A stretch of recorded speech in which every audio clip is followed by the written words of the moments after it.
high in the twilight skies, a tiny, elusive star has puzzled humans for thousands of years, sometimes seen in the morning, sometimes at night, never staying long.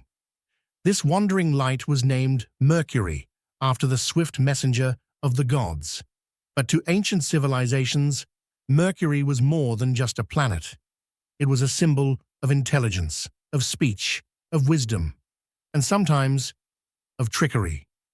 Tonight, we dive deep into the discovery of Mercury, the myths that surround it, and how, for centuries, people believed it shaped human life. Mercury is one of the 5 planets visible to the naked eye. Long before telescopes, ancient astronomers noticed this wandering star that never strayed far from the sun. The Babylonians, over 3,000 years ago, recorded its movements carefully, calling it Nabu, named after their god of wisdom and writing. To them, this tiny star was a divine scribe, a celestial writer recording the destiny of kings. Every appearance of Mercury carried messages, omens of communication, treaties, or even trickery. Later, the Greeks noticed something strange.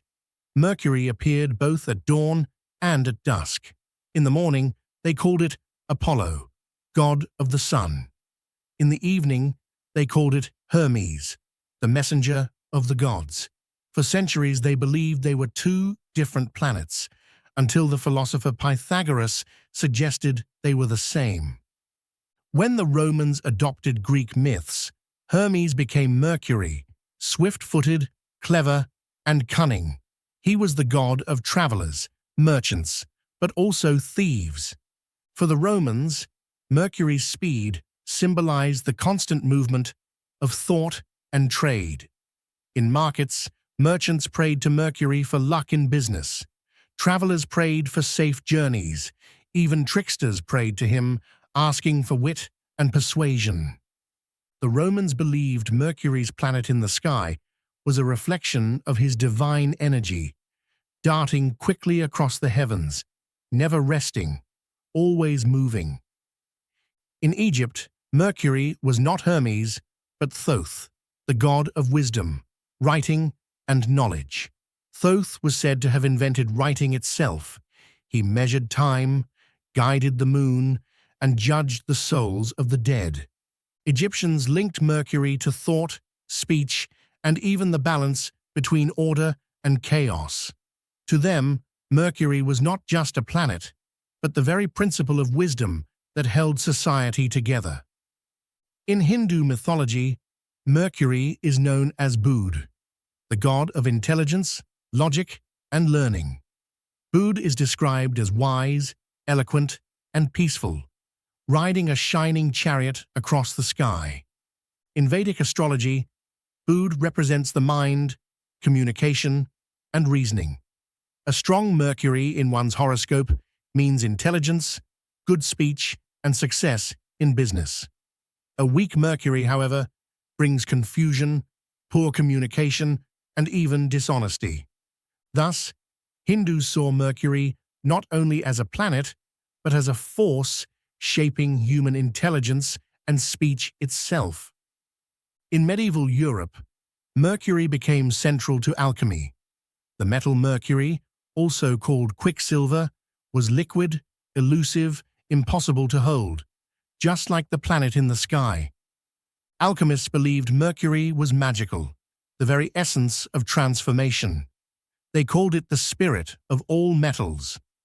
Just as Mercury the god could travel between worlds, quicksilver could shift between states, solid, liquid, vapor.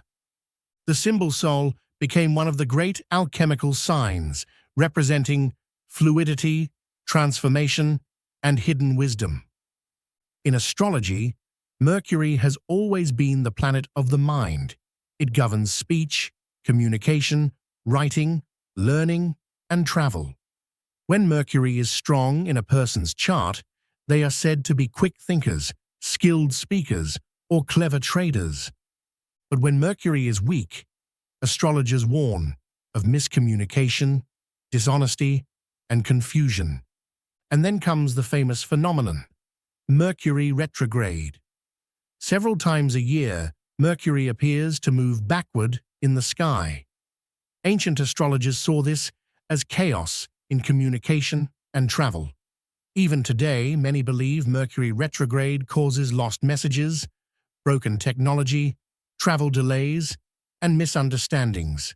For believers, Mercury is not just a planet. It is the very rhythm of thought and speech, shaping how we interact with the world. Mercury, or Hermes, was not always benevolent. In myths, he was a trickster. One story tells how, as a baby, Hermes stole the cattle of Apollo, the sun god. When caught, he charmed Apollo with music from the first ever lyre, a harp he had invented. Apollo forgave him, and Hermes became the messenger of Olympus. Stories like these made Mercury a symbol of wit, cleverness, and adaptability. The planet's unpredictable appearances at dawn and dusk reflected this trickster nature, never staying in one place for long. For merchants in Rome, scribes in Babylon, priests in Egypt, and astrologers in India, Mercury was more than a planet. It was a guide, a sign of trade, speech, wisdom, and cunning. Travelers set out under Mercury's blessing.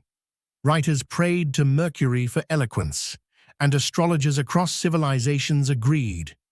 Mercury shaped the very way humans think, speak, and learn.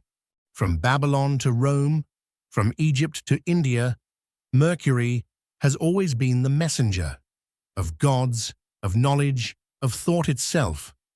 A planet small in size, but immense in meaning. Even today, we speak of Mercury retrograde, we use the alchemical symbol Phi, and we name our words, markets, and messengers after him. So when you see that tiny star near the horizon, remember, you're not just looking at a planet, you're looking at thousands of years of human imagination, stories, and beliefs. Mercury, the swiftest of planets, the eternal messenger between heaven and earth. Thank you for watching. Don't forget to like, share, and subscribe for more cosmic journeys.